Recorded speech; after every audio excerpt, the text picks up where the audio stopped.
Kjo është të tmerrshme që të mendojë një qytetar që është i lirë në demokraci dhe thojë Eduard, lutem, hajde më tako fshaj Horezi, se duhet bisedoj me ty për programin, për idetë, për gjithçka që mendojnë ato, por thotë nuk mund dalë se më shohin me ty se më hekin nanën nga puna, më kërcënojnë, më shemin shtëpijat, u kanë vu gjoba marrëmendse. Një qytetar që i kanë vu 50 milion lek gjob, gjoja për ndërtim pa leje. Ai po ndërton të një kat një shtëpie që kushton 25.000 euro, kosto maksimale, po i kanë vu 50 milion lek gjob.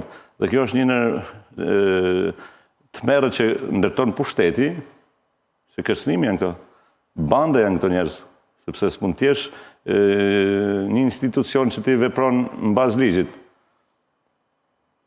Duke kërcënu me bukën e gojës, duke kërcënu me ndërtesën, duke kërcënu me pronën, duke kërcënu me shumë gjëra tjera.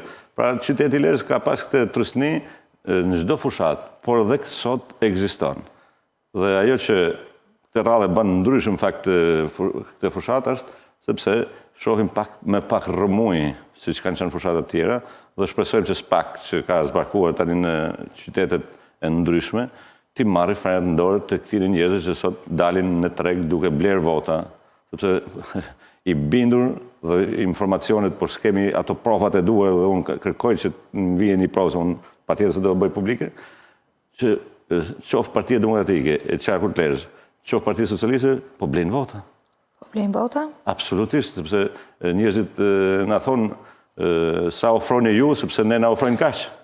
Dhe është një treg vota qytetarëve, është kthyer si një plazh vota e qytetarëve, që është e drejtë kushtetuesit që ta japit lirë aty ku mendon se duhet jetë lirë. Dhe kjo është katastrofa e zgjedhjeve në këto 33 vite, se është kthyer vota si një plazh.